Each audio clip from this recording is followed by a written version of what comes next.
Danny boy, how does this sound to you? Buck Nasty, Sons of Liberty champ. Oh, no, wait. Even better. The new SPW heavyweight champion, Bionic Dan Vidandi.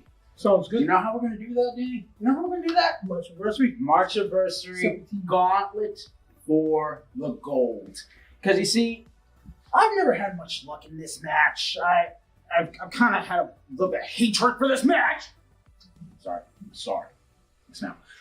But you know what? This year I have something I never had going into this. You know what that is? That's you, buddy. That's you. Because see, once we win this, we can have any title we want. We can have the heavyweight title. Yep. We can have the Sons of Liberty title, the YouTube title. Yep. You take it all. Or wait. Better. New SPW Tag Team Champions, the Bionic Beasts. We'd be the first tag team to ever win the gauntlet. So let's do this, man. Showcase Pro Wrestling presents Marchiversary 17, live March 15th at the Taunton VFW Hall. Welcome everybody to another episode of the Showcase Pod. I am Don Vega, joined by the boss Chris Blackheart. There you saw Marchiversary 17, March 15 at the Taunton VFW Hall. 1 week away. You're ready for the big one, Chris Blackheart? I am. Favorite time of the year. Tickets are moving fast. You know, everything's happening so quickly.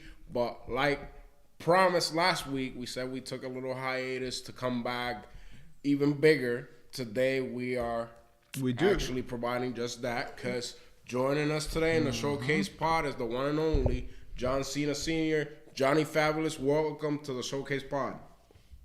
Thank you for having me on. It's an honor. I appreciate it. Thanks. So, Chris Blackheart, I'm going to let you get started first, since I always do the honors. Oh, you do? All right. I'm going to let you get started because you know the guests as well as I do. So I'm going to hand you the torch. I think this is almost like behind the scenes. Let's really get to know the man, the myth, the fabulous one. So, so I think people give you a connection with wrestling, but they don't really know your beginning of wrestling. So when you, as somebody famously said on this podcast, when you were a little fabbo, when did you get connected to pro wrestling? When did you get that bug?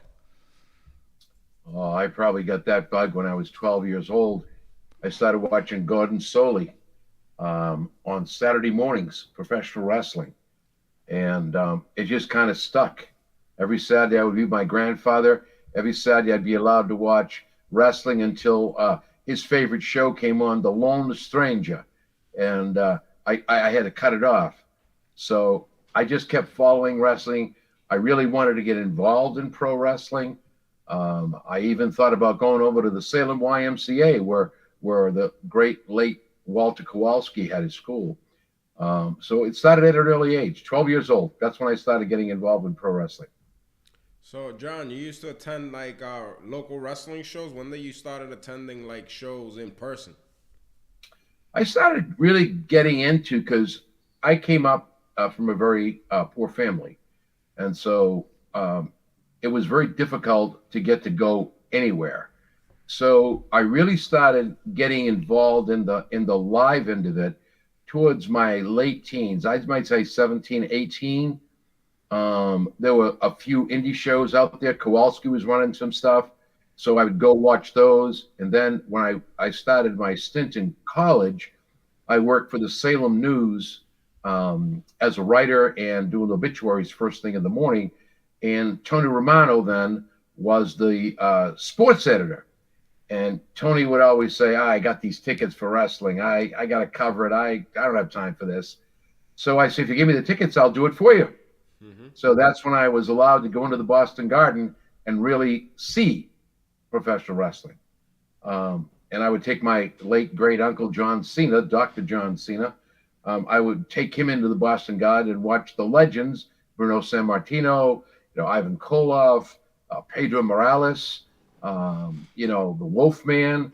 I got to see a lot of those guys. I was even fortunate enough when I really got involved into it, because, as I say, my first venture was promoting. And I did a lot of, if you wanted a show, they'd call me up. I'd put it together with Abe Ford. He'd do the posters, give me the tickets. They would obviously sell, but I had the opportunity to work with and meet some of the greats that aren't here anymore, like the Grand Wizard, Chief J. Strongbow. What's his name? Stan Stasiak, Freddie Blassie, all class people. And then it just kept rolling and rolling and stopped when I get married. That's when the kids started coming along. I said, I can't do this. I can't do my job, watch the kids, and get involved. And that's when it kind of slowed down. So how did you mentioned you promoted events? How did that come about? You were in college, you were attending shows. How did promoting came about? Local colleges wanted to get wrestling shows to raise funds. So they all knew that I was a wrestling geek, if that's the proper word to use. I guess it is. Better word that we use in this business, because we're all marks. I guess they knew Cena was a mark. So they said, John, we need to get a wrestling show. We'd like to bring a show in to raise funds. Do you know anybody that can do it? And I said, sure, Abe Ford. He was the guy that was bringing everything, the WWF, into Boston Garden. So you contact Abe. Abe would sit you down, give you the card, tell you what the money was, tell you what the ticket split was. And that's really how I got involved in the promoting end of it. So I'd make sure the posters went up, the news releases went out. I'd help with that, set up the venues. I was there to help set up, help with the tickets. Make one thing that was very important, obviously, was the cash, because he wanted his upfront and then he wanted his split. So it was a bit interesting and sometimes a bit difficult because, it's not so much now, because I was just at a couple of shows for Teddy Goods, and there was some great houses there, and I didn't notice any police. But when we ran, like Salem State College, for example, North Shore Community College, we had to have police officers there. And a lot of difficulty arose from some of those situations because they were always eyeing what was going on. They would come in, they'd say, look, no blood, no violence. And, you might as well throw that to the wind. We had Freddie Blassie there. Freddie didn't give a shit about anybody, to put it bluntly. I remember we were doing one show and I said, Freddie, there can't be any blood, can't be any violence. Yeah, all right, sure, all right. So I was the timekeeper that night. And sure enough, he comes out of the ring, grabs the chair. Next thing you know, somebody's blading. There's juice all over the place. And I see the cops walking towards me. And I said, they're going to shut us down. They're going to shut us down for sure. And they just kind of laughed it off and said, there's not going to be more of this, is there? I said, I hope not. I don't think so. And there wasn't. There was a little bit of cursing and cussing. But outside of that, we were pretty good. Chris, you got a question? No, I can just picture John on the seat with his butt puckering up, because I know that feeling when you're at shows and you're the one in charge, and some days it goes not the way it's supposed to, or I'm looking at you. I don't know what he's talking about, John. But, yeah. Before that, my question, next question that I have is, did you ever want to wrestle? Did you ever want to get in the ring and actually wrestle? I did.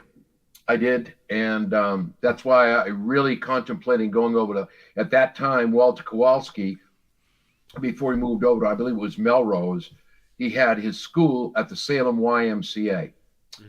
And I said, gee, I'd like to go over, maybe I can get involved. And I went to a lot of Walter shows, and a couple of guys spotted me, and I was the mouthpiece, so to speak, in the audience. And somebody came over and said, you really should talk to you about getting involved in the shows. And I said, well, that would be kind of nice. And then things happened with money, and I just couldn't afford it. So I didn't go to school there. It's crazy how Johnny Fabulous was born. And then I did do some schooling with some of the guys, Freight Train and a few other guys who taught me the ropes basically. And I learned some maneuvers, and I eventually got in the ring. I've done tag matches. I've done singles. Chris Blackheart knows. He saw me in there. And Chris would say, you gotta watch what you're doing because you love it too much. Yes. I get, Yeah, I no. get, Yep. Even nowadays, I always ask you, John, are you not going to pick anybody up? And you look at me straight in the eye, and you go, I believe I'm not going to pick anybody up. And then usually by the end of the show, we have another conversation, and it usually changes. Yeah, it does. I usually do the FU to somebody or the attitude adjustment. Yes. But I guess the good news or the bad news is I just had a bout with sciatica, and they did a CAT scan on my back, and they found out that I got some herniated discs, and the sciatica really now it's been a whole 2 weeks that I'm actually able to walk and move. It was 6 weeks. For the first 4 weeks, the pain was so bad I couldn't move. I couldn't walk maybe 4 feet. I couldn't sit. I couldn't lay down. It was just, I have a very high tolerance for pain. I've never, ever experienced pain like that. I mean, I was in the ring once with Freight Train. I was in the corner. You're supposed to, somebody coming in, you go forward and go back with them. Well, Johnny Fabulous decided I'm going to be like everybody else and not go back. And Freight Train is a lightweight, as you know. Very good friend, but he came crashing in and he hit and cracked 2 ribs on me. Wow. So I thought that was painful, but what I experienced for the last 4 weeks was beyond what I actually had tears in my eyes. That's how bad it was. And then to top that off, Mr. Wonderful here, Moniz left for work. There was snow out there, so I had to go let the dog in. I go to the front foyer, and there's a ceramic tile, and I have leather soles on my shoes, which is, water and leather really doesn't mix. And I found out just how important it is to know how to fall. Yep. And unfortunately, when I protected myself from the fall, I maintained that, but I came down on the very hip and side that I was suffering from sciatica. And that set me back another, week and a half. So tomorrow is my last visit with physical therapy, which has really worked out well. I'm really fortunate. I really feel great. So it'll be a while before I pick anybody up. Although I may surprise myself and lose my mind, as Chris Blackheart would say, and he'll have another talk with me after the show. But I don't think at this point, with the leg the way it is, I might take a few bumps, which I could do, but as far as raising anybody over my head, maybe another month or so before that's going to happen. So, glad you're feeling better on that, John. So, going back to you training and wanting to be in the business as a wrestler, how do we see the transition into Johnny Fabulous, the manager? Johnny Fabulous, the manager, all began after my divorce. I was pretty depressed, and I think you'll know his name. I know Chris will remember him. Knuckles Nelson. Yes. Was running a show at Star Wars Wrestling at the Pavilion in Salisbury Beach. And I got the word through the grapevine that he was looking for a ring announcer. So I went down to try out. I talked to my son, John, and John said, listen, cut the shit. It's over with. It's done. Get yourself out there and do some stuff. So go down and try out. So I remember going down to try out, and Knuckles said to me, he said, gee, you got a great set of pipes. You sound great.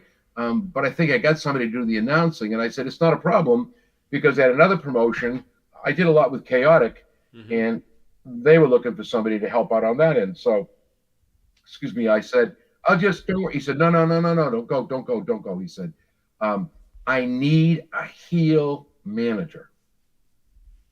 I said, wow. You couldn't hit me at a better time. Being at the right place at the right time. Mm-hmm. And so what happened was we sat, we chatted, we tried to come up with a name for Fabulous, Johnny Fabulous, and you can't use Johnny Cash, Johnny Wonderful. And I said, Knuckles, whatever we do has got to be fabulous. And he goes, that's it, Johnny Fabulous. And then we developed the character and what do people hate most. You saw it when I did the show with Savio Vega and you, somebody who berates, somebody who's rich, somebody who has everything, berates, and so Fabo was born then. And that's when I began to get into the ring with the boys, and they began to teach me what it's like to be inside that ring. And when they say welcome to the business, believe me, it wasn't easy being welcomed to the business. Yeah, they teach you how a shot's a shot, but a stiff's a stiff. Yeah. And so I kind of learned the hard way on how to do things. I remember the first time, and I think it was it with Blackheart? No, it was with the Sataro. We were in Sturbridge, and I think you'll know this name, Stiff Mike. Yes. Yep. Well, he has that name for a reason. And he's a good friend, great guy. And he had tied my tie to the ring, the ring cable, the ring cables. Yeah. So I was tied, and he beat down my guy. So I untied myself. I get up on the apron. I was supposed to get into the ring, and I will say this: that night I learned how to come in the ring the hard way. He came to the ropes, and the next thing I knew, I felt like a basketball at Boston Garden. All I remember is I was up, I was over, and I was in the air. And it's a good thing you have a little bit of a martial arts training because you learn how to fall. Thank God for that. I came down, bang. And then on top of that, Mike being Mike, pick up the baseball bat. I learned how to take a baseball bat. So I guess it's called on-the-job training. Yeah. Because you don't learn those things in school. I don't think you teach that down. Yeah, no, you kind of wing that as you go, and you learn the hard way sometimes. Yeah, I did. Yeah. But that's how Johnny Fabulous was born. And we developed Fabulous to be a heel, depending on where we went, or a face.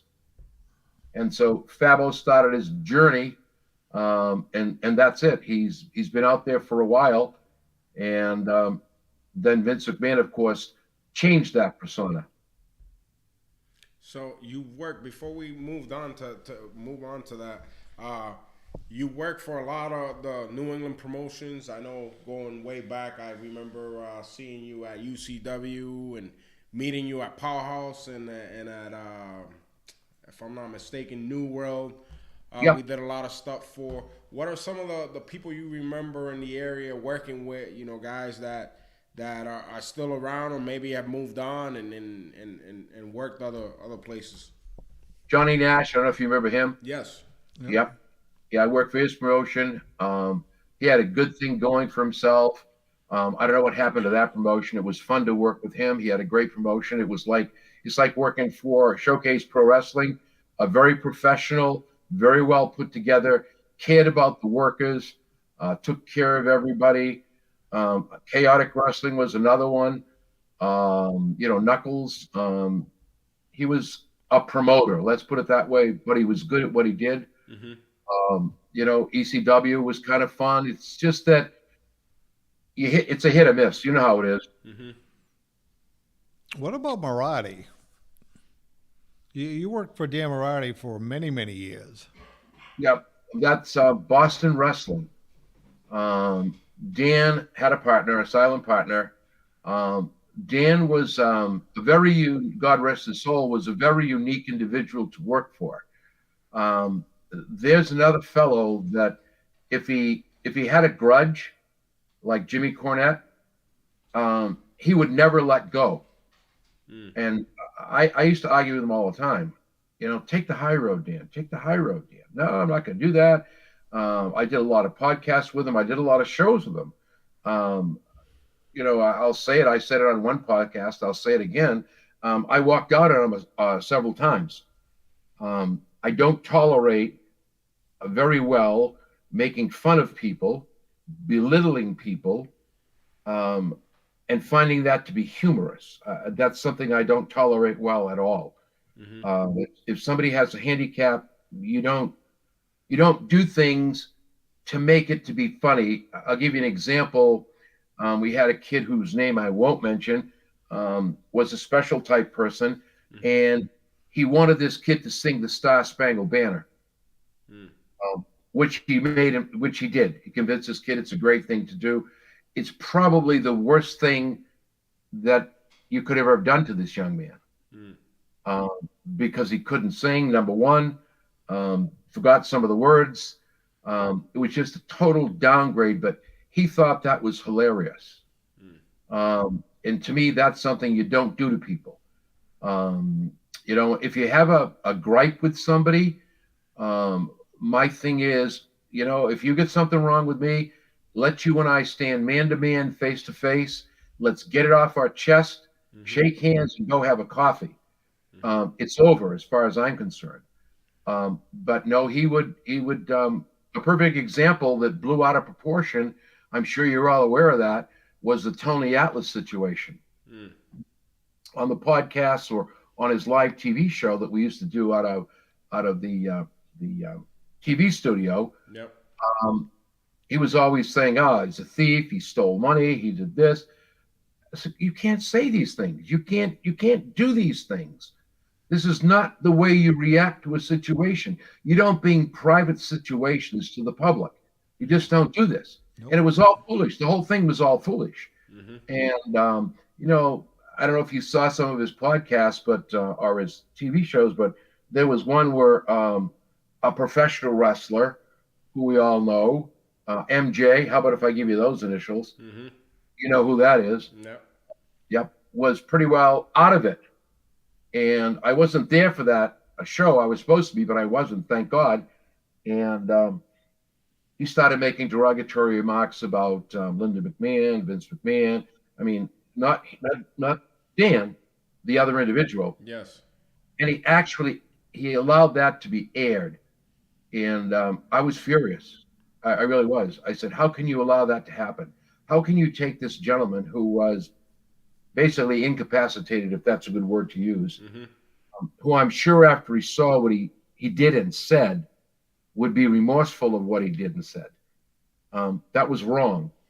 But Dan was a strong supporter of the older wrestlers. He always made sure that there was a place for them. We did a lot with the Iron Sheik. We did. You probably saw the DVDs. He ultimately ended up on the Howard Stern show because of that DVD. Did a lot with Sheiky Baby. We did a lot with. I did a lot with. I met a lot of guys. Holly Race, God rest his soul. The Boogeyman. Axe and Smash. Berserker. So he did a lot of that type of situation, but you can't. He had a tendency to do things that were unacceptable. When it came to the professional wrestling business, I would accuse him a lot of being like, I say, you're not Vince McMahon. He'd go backstage, he'd start flying off at the guys, and I go, Dan, do me a favor. If you want me to stay, just get the hell out of here. And Bo Douglas was then in charge of the back. I said, just let Bo do what he's got to do. Don't walk around with the cane. Don't yell. Don't scream. We had an incident with a female who lives in Florida. I'm not going to mention her name, but she's another wrestling star. And I had to go to the studio. Sheiky Baby was there. Marati was there. I was there. I think the guy that was the doctor was there. And I actually had to go down and sit with Dan and talk. It was all over the payment of a fee. And it was pretty stupid. But there again was a humiliating thing, but it kept being brought up. I don't like those kinds of things. But he was great at booking. He made sure people got paid. He made sure the shows went well. I just think that the caliber of show he presented was presented in the wrong type of area. But he was a great guy, great promoter. And regardless, we all have skeletons in our closet, a great human being. Rest in peace to him. Amen. John, speaking of shows and working for people, there was one show that people, maybe some of the newer viewers that are watching or listen are gonna listen to this. There was one show that was talked about in New England by just about everybody because of someone's appearance out of nowhere, and it was a show that you put on. I want to go back and relive that show and walk us through that event and talk about that. That was a show that we did in conjunction with Chaotic Wrestling. I remember going down to Connecticut, to Titan Towers, down there, speaking with Howard Finkel, John Laurinaitis, to put this show together. It was a benefit show for my son Daniel, who then was a police officer. He's since retired on disability because of it being hit head-on by a drunk driver in the cruiser. Thank God everything was okay, just his leg and his back, and he still suffers that day from it. That's the reason he's no longer there, I believe. Maybe we ought to edit that out. Probably that would not be a wise thing to say at this point. No. But he's no longer a police officer. So edit that out and just say he's no longer a police officer.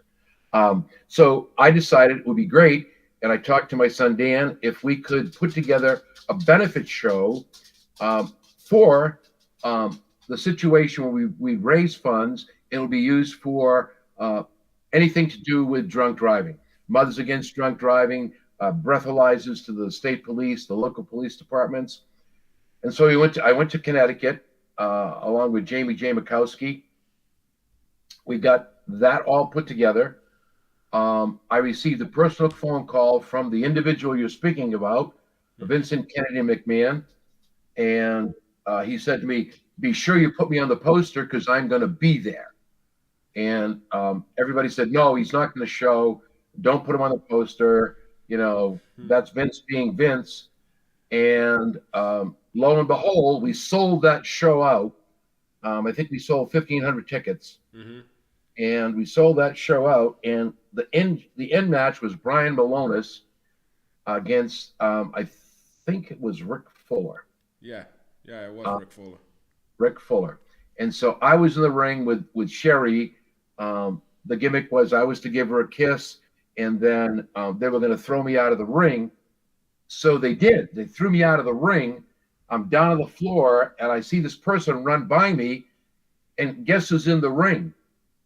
It's Vince McMahon, who promised he would be there and was there. He and Linda had taken their private jet, and they got into the vehicle and drove to that venue. And he hid by the stands and came in and was in the center of that ring, to the shock of everybody there. And I looked up, I can remember, I looked up and I said, oh my God, what are you doing in my ring? And he said, anything I want. And that was quite a shock. And that all became something because of drunk driving. We raised a lot of money that night. We gave a donation to Mothers Against Drunk Driving. And then the rest of that money was distributed to purchase and give to state police for portable breathalyzers, anything to do with drunk driving. Local police departments benefited from it. That was quite an outstanding show. My son John made an appearance that night. He was the referee in that match, if you recall. Brian Malonis was on cloud 9. He was the heel. Vince went over and asked him who it was, heel or face. And he said, I'm the heel, good. And if you remember, John gave him the attitude adjustment. And so that's how that show came to be, and how Vince made a personal appearance at an indie show. I don't think that's ever been done in the history of any indie show. Yeah, no, and then it was before the time that we're living now, where everything makes social media 5 seconds later. I'm sure if that would have been now, it would have been like headline news, because it was definitely a shocker to have two of the big stars, of the biggest company in wrestling showing up at an indie event, Yep. We had a good house there. Eugene was there, I believe. Nick Dinsmore.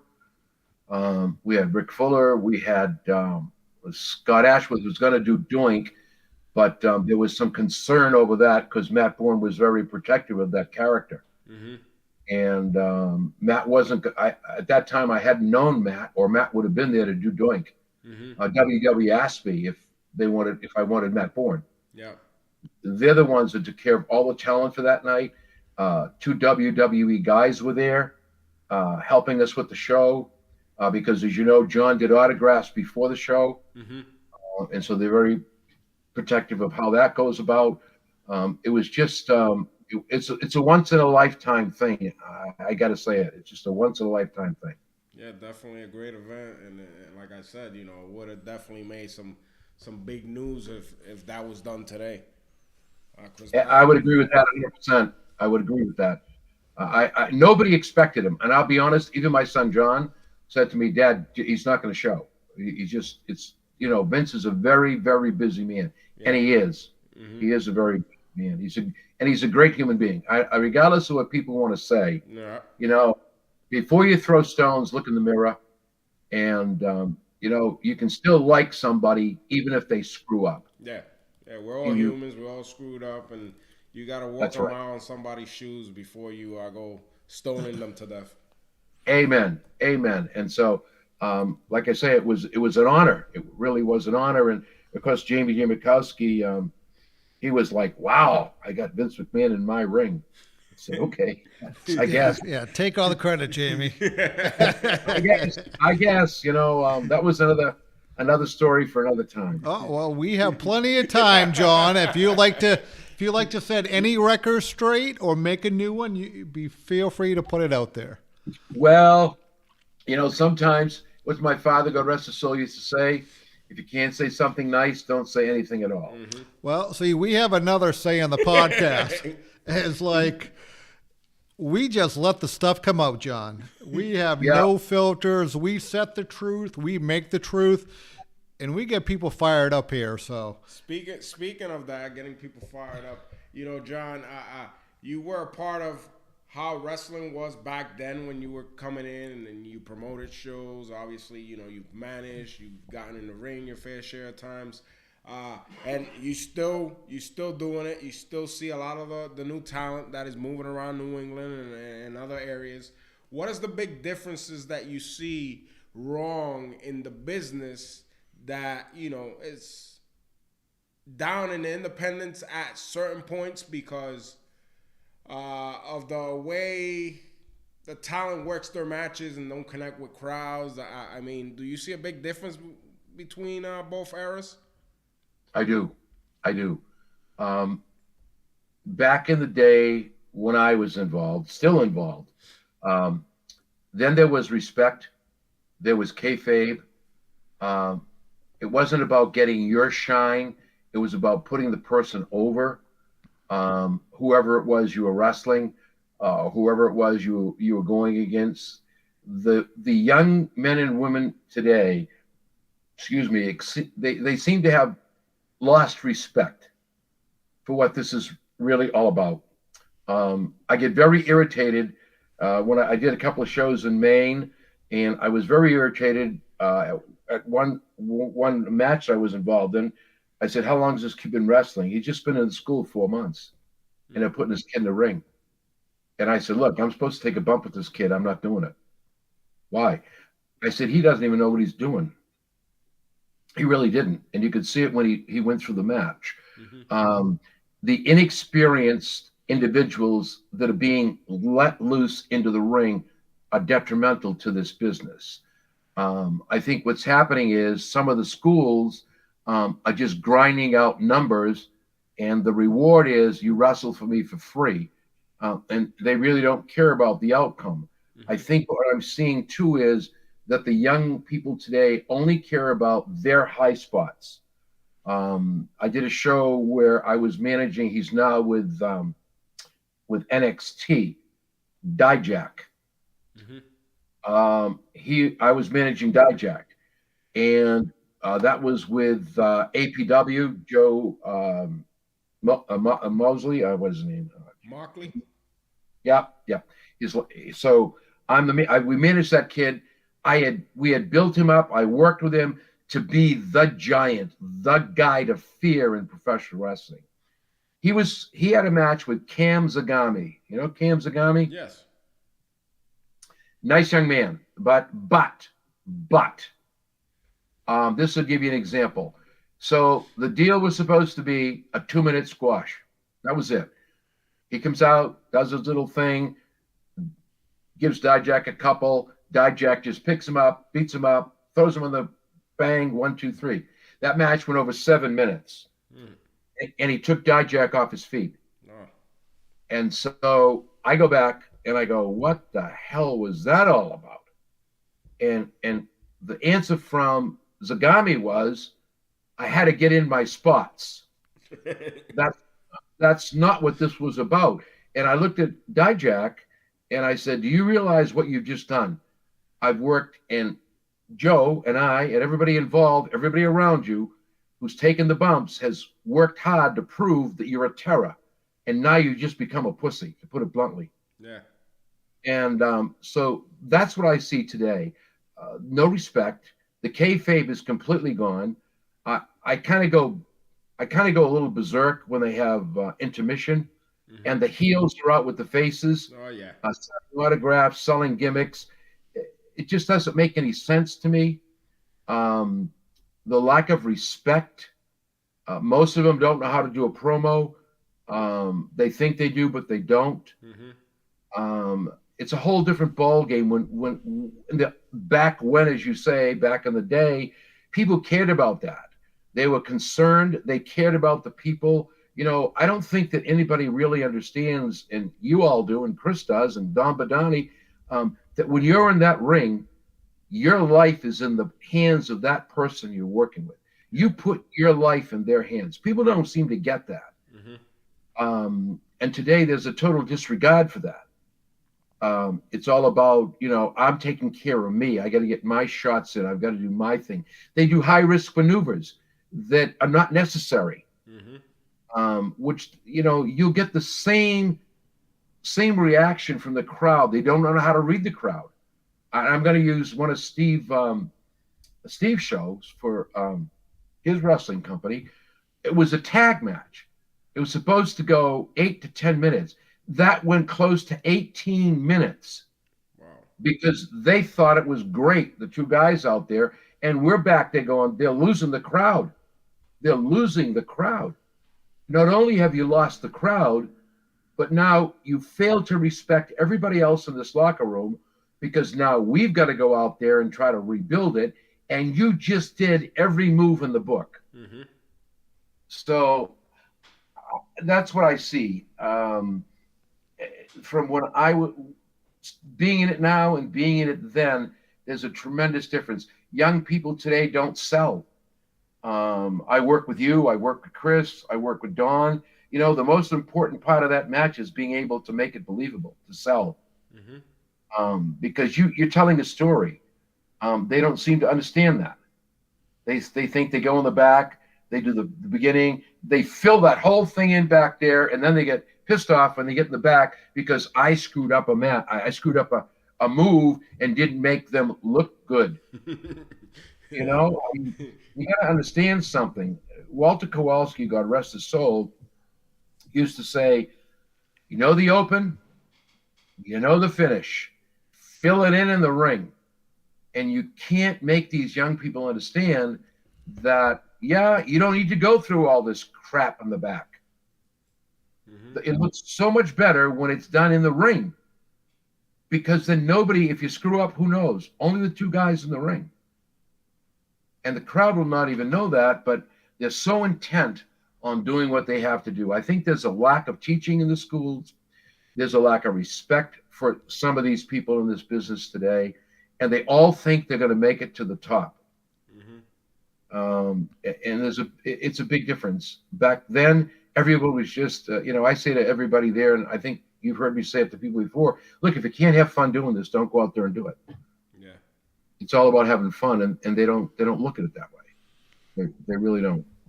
I feel like I've been listening to myself at one of the classes at Showcase for Wrestling Training Center. Because what you just said, John, is we tell the kids over and over again. It's like a broken record. Yeah, and it's funny. I'm always amazed when we bring people down and they're telling them exactly what you say, and they look at me afterwards, and they look at Vega, and they go, "Did you have them tell that to make them say that to us?" And I'm like, "No." They go, "They said the exact same thing that you said." And I said, "There's a reason for it."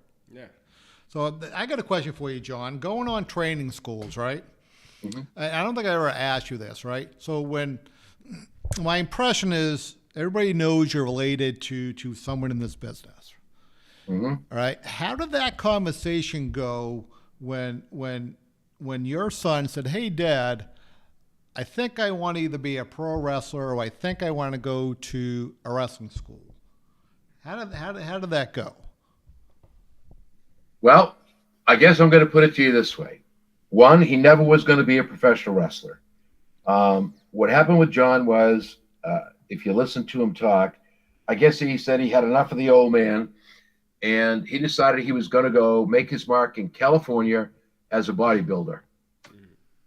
So his goal was because he has a degree from Springfield College in health, fitness, and nutrition.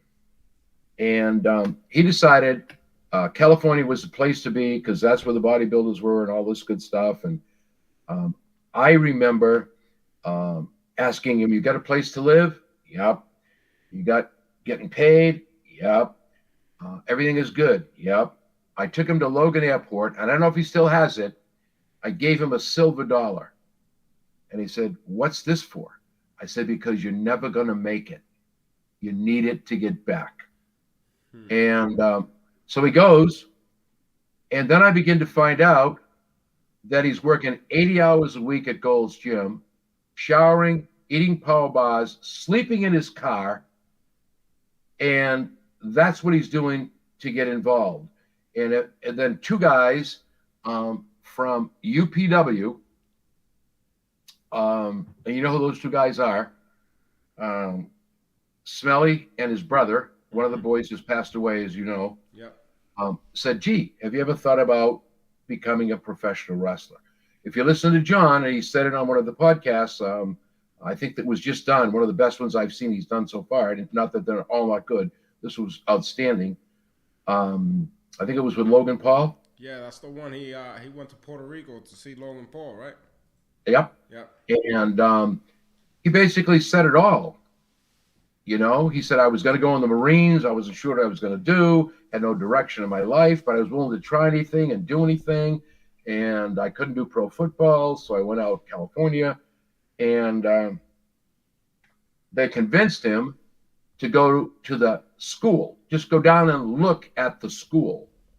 He went, and then 2 weeks later got a call, and he said, "I got another second job." I said, "What are you doing now, washing cars?" And he said to me, "No, I'm going to be a professional wrestler." I said, "Please." He said, "No, Dad, I'm in school at UPW to be a professional wrestler." And I said, "I don't believe you." So I said, "In 6 months, I'm coming out there. I'm coming to California. I want to see it for myself." And that's how we get started in professional wrestling. He had no intentions of ever being a pro wrestler. When he was home, when he was younger, he developed a wrestling game. If you look at the pictures that they show, he made a paper belt. I believe he still has that. He's certainly slammed enough of his brothers on the cellar floor and the bulkhead. Yeah, he enjoyed it. But his whole thing was, I don't think, from what I understand, was never to be a pro wrestler. God has a way of changing directions for people. Mm-hmm. And he found what he loved, and he just enjoyed it. And now you see the end result. Mm-hmm.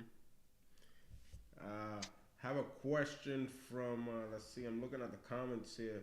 Actually, my buddy, Little Killer, he said, "How did you enjoy the midget wrestling shows? We saw you up there twice at the micro wrestling all-star shows." He wants to know what you thought about the midget wrestling there. I wish I could be part of one of those shows. I have never enjoyed myself so much. They are outstanding performers, every single one of them. They get out there and man, oh man, they put on one hell of a show. So there you go. We're putting it out there right now to the promoter Dan. You gotta bring in Fabo and to manage one of the guys one of these days. They're actually coming to Massachusetts in the next couple of weeks, so we'll see what happens. Oh, wow. They are outstanding. I have nothing but good words for those friends that are involved in that line of the business, and a lot of them I knew. So they are great. They're drawing the thing with that whole thing is that they're drawing massive houses all around the country and bigger houses than the independent wrestling shows. Yep. Been there, seen that. I don't understand it. I mean, I have my theories on it, but well, you know that part of the hype, and they're very lucky because if you watch, I think it's the Discovery Channel or the TLC channel, they have a series on micro wrestling. Mm-hmm. The promoter's there, he shows them getting involved, the matches, etc. So really, they get a lot of free advertising. Yeah, and justly so, they deserve it, because for a long time, people would go, it's comedic wrestling. Yeah. You watch one of these shows and watch these young men and women work, man, oh man, they put on one hell of a show, I'll tell you. Yeah, they don't hold back, definitely. Another message I got is from Big Business. He says he owes you a cigar at some point. Another great human being. I remember I brought that kid into the business. Yes. Yeah, he mentioned that earlier when we had him earlier in the year in the podcast. As a matter of fact, the next time I see him, I'll have a couple of sticks in my pocket because JFab has his own private label cigars. Oh, so in addition to the Big Dave, you're getting a cigar instead of giving one. So yeah. So if that's any incentive of Big Dave to be in Taunton on the 15th. Yeah. He's gonna be there. Well, I'll bring a couple of sticks, and now, Chris, I have a new product that I bring with me. Don Vega has already seen it. My whoopie pies. Yeah. Put that over. All right, we gotta get that. We gotta get some plugs as we move along here. You know, talk to about that. Well, I try to have. My son John paid me a compliment and said, "Dad, I've never seen anybody more involved in their gimmick than you.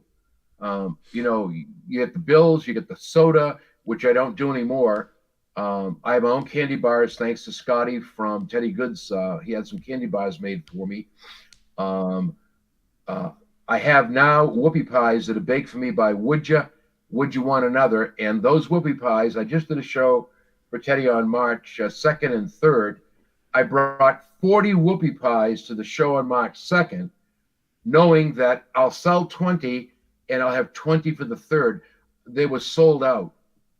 That's good. Sold out. Well, you got to bring some for March anniversary. Will they be on hand for people to purchase?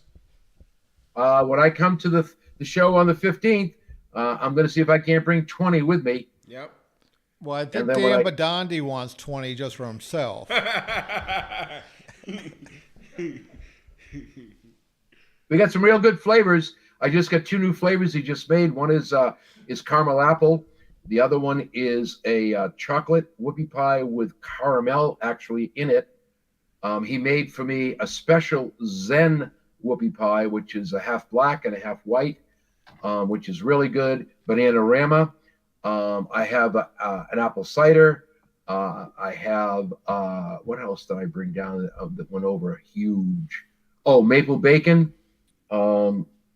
He's got like 30 different flavors, and he and his wife bake these whoopie pies. Hopefully you develop a website. I've lost 40 pounds and I've got 10 or 12 more to go, but those pies are irresistible. They're 8 ounces a piece, a half pound. And I bring the 4 ounces now. Because Blackheart's over here trembling. I always liked whoopie pies when I was a kid. Now, do they have any social media or website we can plug for him? Well, I think he's on Facebook.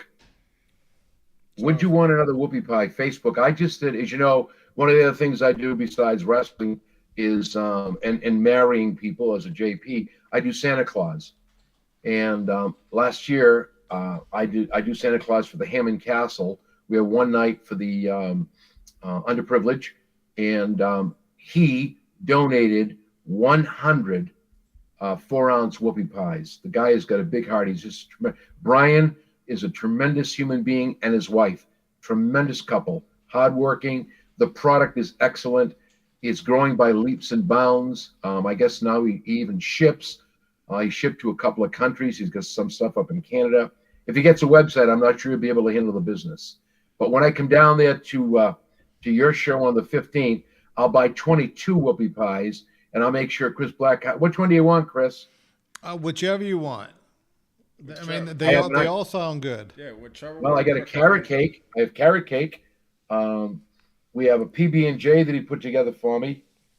Well, the good part, we'll see you on the 15th, and I think we're going to see you on the 24th for Powerhouse. So, 23rd, I hope. 23rd, yes. See, now you're the one screwing up the dates. We'll get into those plugs, but we'll definitely see John coming up at March Anniversary 17. So all right. So it is official that Cena is selling whoopee. Is that what we can put that out there for a tagline? Yeah, I'm going to sell the whoopie pies. I'll bring. No. Cena is selling whoopee. Cena's making whoopee at March Anniversary. There we go. Yeah. That sounds great, John. You have any last questions before we let him go and we get into the it's funny, John. You're always a pleasure. A Facebook picture comes up, literally like every year of you holding my kid when she was probably like 6 months old, and every time I see it now, I realize how old we are because she's 14 and she was only a little baby back then. Wow. So it's we're not old. We're getting better. It's like wine. Wine gets better with age. Yeah. So, no, I mean, you're always a pleasure. We're looking forward to see you on the 15th. And, we got we're going to shoot you some dates on the 15th. There's a lot of good stuff coming. I know Vega has some projects for you coming up too. So you're always a pleasure. You're one of the good people in the business. And it's our pleasure to know you. Well, it's an honor and a privilege. And I say this to a lot of people when I go to shows. It's an honor and a privilege to work for people like Chris Blackheart, who is a real, honest, upfront promoter and cares about the business, and Don Vega, who works the backs and books the shows. Professional. When you go to either one of their shows, it's professional, and that's important. It's important because so many of the shows that you do are nothing but ragtag, put together, let me get out there and do my stuff. Mm-hmm. So the only thing I'm going to say, though, on the 15th, I have to stay for the whole show.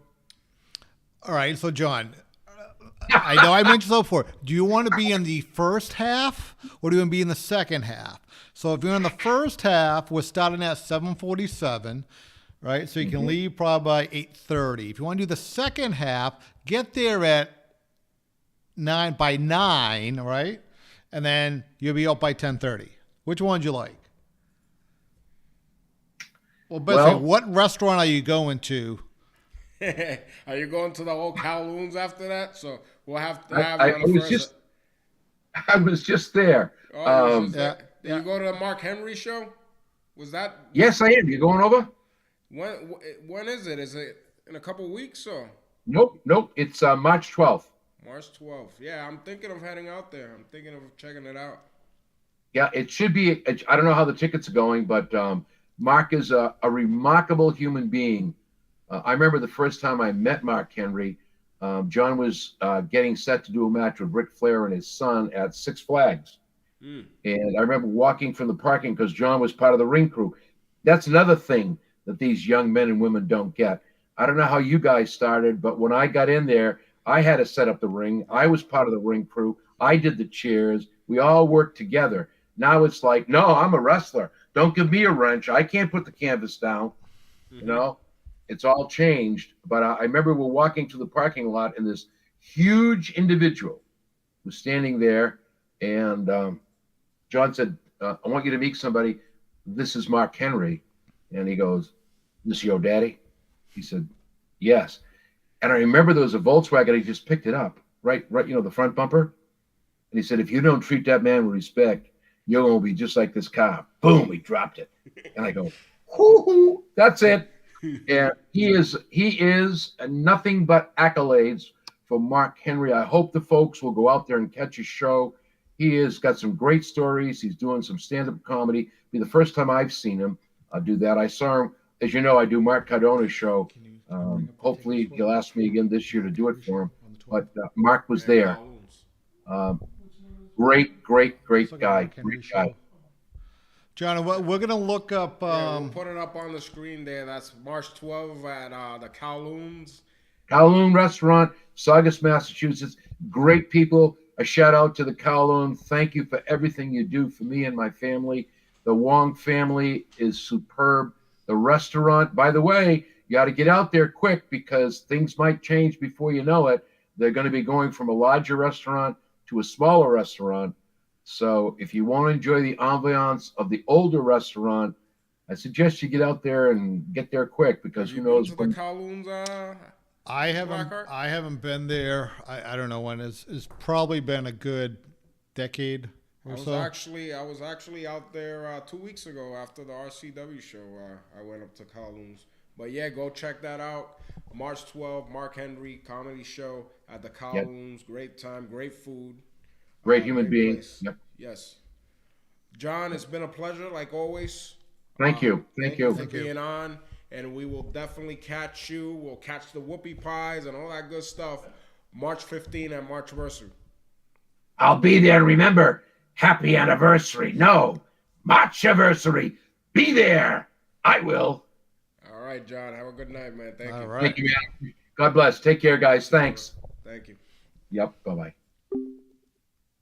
So there you have it. Mr. John Cena Sr., Johnny Fabulous. He will be there next week as Showcase Pro Wrestling presents Marchversary 17, March 15 at the Taunton BFW Hall, 82 Ingle Street in Taunton, Massachusetts. That's 7:47 p.m. bell time. What a great night that is going to be, stacked up with new talent, great matches, and tickets are moving. I know you said tickets are moving fast. You want to get your tickets, showcaseprowrestling.com, SP Wrestling, all the social media. Get your tickets. Don't be left out. Last year we were sold out. We had to turn people away. I'm sure this year will be the same. It's getting close on the numbers. Anyone who does the order, all you have to do is screenshot or print out your ticket, show them at the door. The door, they are opening at 7. For those who pre-bought a ticket, you just go in a special line. They're going to get you in first. Bell time's at 7:47. We start on time, so we don't wait for people. It drives me nuts that when places hold people hostage to wait for those who are late. Well, yeah, you know the most we ever wait is 5 minutes, and some days that could be audio or video issues, but 5 minutes is the max. But yeah, no, this is one of the greatest cards that each year gets better and better, and I think each year, as a promoter and a wrestler, I think I value it more because of the effort of literally our team. Yep. You're part of the team. Dan's part of the team. Kathy's part of the team. Jess is part of the team. Everybody who makes it. Frank, I know you're listening, but don't say Frank. You may get mad and cry. We love you, Frank. You're leaving Julio out. Julio, he does the production. Julio was down in Texas. Julio, when you listen to this, can you get me a pair of boots and don't tell my wife that they're cowboy boots? And he's definitely telling you not to post shitty posters on our pages. I try not to, Julio. I just got we got some updated profiles when we're here for people who are entering the gauntlet. I mean, we can go to that story maybe next week or the week after regarding some of the talents, some of the relations we're building, which is huge. But well, definitely the card is huge. And, you know, what's different this year, other years we've had talent come in from other places, national talent coming in. This year we're showcasing our talent. The guys that I put in the work all year round and continue to put the work in, you know, big stretcher match for the Showcase Pro Wrestling Heavyweight Championship as Brother Moon Revan takes on Big Matt Thompson. That match is going to get crazy. No pun intended. Yeah.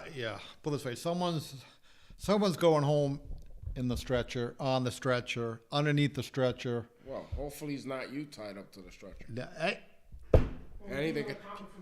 So please leave your duct tape at home. I don't have good luck around it. Hey, I've been good for such a long time. But actually, we got some comments. Let's take people to the comments from Big Matt Thompson right now.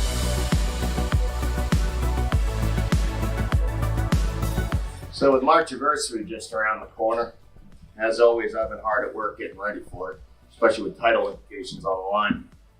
Then the other day I received an email informing me that this match is going to be a stretcher match. To be honest with you, I'm not exactly sure what the hell that is. But it's kind of comforting knowing I'll be able to walk into March Anniversary for the first time in 2 years without the fear of having to fall off a ladder and break my ass, which I've done twice now. I've been dealing with this shit for a long time, Raven. About 4 years. Past couple months have been a little rough. I've had some shit going on. It's kind of, distracted me in my matches and I've lost my cool. This match is going to be different. I've got my life back in order. I'm focused and I'm ready for you. So on March Anniversary, you want to have a ladder match, strap match, dog collar match, or this stretcher match. I don't care. As long as I get my hands on you once again. And I can promise you, by the end of March Anniversary, I'm going to be walking out the new heavyweight champion. As for you, you might not be walking out at all. Showcase Pro Wrestling presents March Anniversary 17. Live March 15th at the Taunton VFW Hall. Those are some big words by a big man. Matt Thompson says he's got his life back together and he wants that Showcase Pro Wrestling Heavyweight Championship. I mean, if I was Brother Moon Revan, I'd be plotting out some of those weird tactics that he always seems to pull out of his sleeve, because I think this year he's going to need it. Well, if I'm not mistaken, it's a 1 year anniversary for him. Yeah. So Indeed, a long time to hold on to a title. I would know a thing or two about holding on to a title. I have to put myself over. John just said it. You got to put yourself over. But going back to March Anniversary, another big matchup that was signed is your favorite match. 6-pack challenge. I don't like ladder match. I don't like it. For the Showcase Pro Wrestling U2 World Championship. And we have a surprise entrant into that matchup that you're going to find out. The 16th. The 16th. The 15th. There's so many dates. I'm all over the place. Yeah, no. I mean, I know the fans like it. I don't like it. I don't like it as a competitor. I don't like watching it as a promoter. It's March Anniversary. It's a big match. People are excited about it. Enjoy it, because I won't. You won't? I don't enjoy that match. Well, I don't. I'm telling you, fans are gonna enjoy it, right. And definitely whoever ends up with that U2 World Championship will definitely enjoy that night. But other matches that have been signed is one of the big matches. Rambo Godfrey putting his undefeated streak on the line as he takes on the veteran superstar Sean Candido. A match that, it seems to be gearing up to that one side because of Rambo having the advantage of being younger, stronger, and faster. People are questioning, can Candido pull it off? And what are your thoughts? Well, I did get a video today from Candido from the worst place in the world that I have to have our video crew edit, and we'll be putting up the next 48 hours. Yeah, you got to stay in touch with the social media there. Yeah, so will be up. For those who don't know, Candido loves Disney World. He is down there right now, cutting promos throughout Disney World and sent to us. So we will be sharing the next 48 hours at SP Wrestling. Sean Candido in Disney World, the worst. Did he leave that belt over there? What's going on? I don't know. Last time we saw him, I saw a brief. It could be some Gators in there. I don't know if they have. Took Rambo's belt. Rambo's got a restraining order against him, protection order against him. I mean, those seem to be going all over the place. I heard he can. People getting protective orders. Do we have that? Do we have that on the video there to play, Dan? Rambo. Let's take you to some comments by Rambo Godfrey. If we have that on. Nothing here on the video. What are you looking for? No restraining orders in there. Oh, okay. I think Rambo might have had it, but if we don't have that, we can move on to the next promo for March Anniversary. I believe I know this guy very well. So let's take it to that promo. Which one? Watch the screen. Is it Ellie? Is it Damien? The Damien? I love the Damien promo. Here we go. After 1 year, we're back to March anniversary. What is it? This coming Friday, March 15, March anniversary 17. Alex Rated, the game changer president, will throw his name into the gauntlet. A toda esa gente que están en el gauntlet. Yes, yours truly, after I finish one of my matches, I'm gonna go to the gauntlet. And I don't care what number I am, Alex Rated will become winner of that champion and go on to challenge one of the champions of Showcase. Because I'm telling you, after March anniversary, it's gonna start my new year for Alex Rated, the game changer, el cuarto bate de la lucha libre. Boom!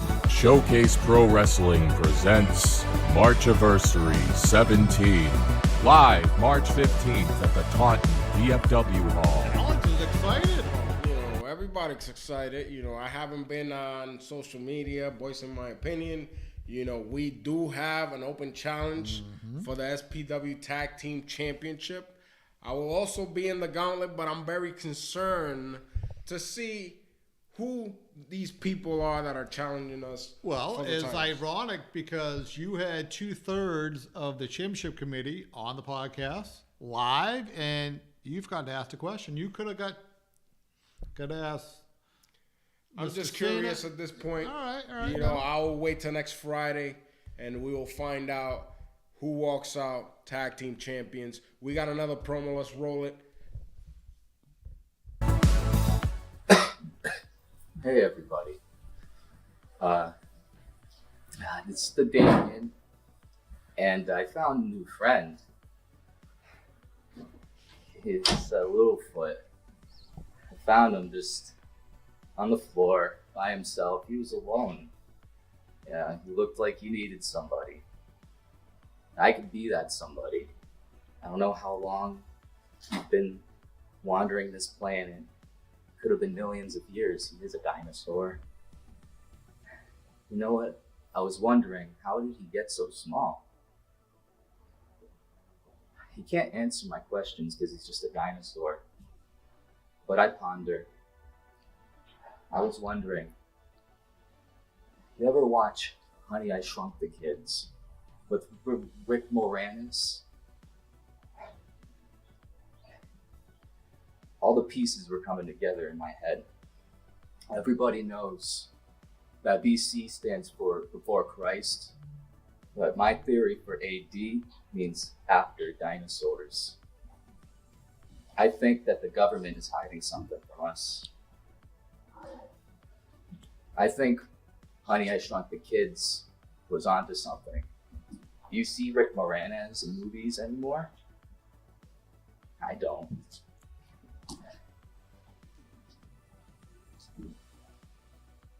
I'm the Damien, and I'm answering the real questions. Come to my 60 Minutes, tonight at 8. See you there. It's about dinosaurs. Showcase Pro Wrestling presents Marchiversary 17.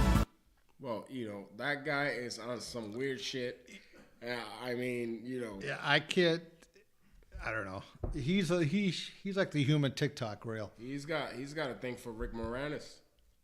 Well, they're about the same height. Yeah, will Rick Moranis be on the gauntlet for the gold? Well, it is an open challenge, so if you are a trained professional wrestler in the United States, Japan, Europe, Mexico, one of the 7 continents out there, you can still enter the gauntlet for the gold. If you want to, go to SP Wrestling on all of our social media.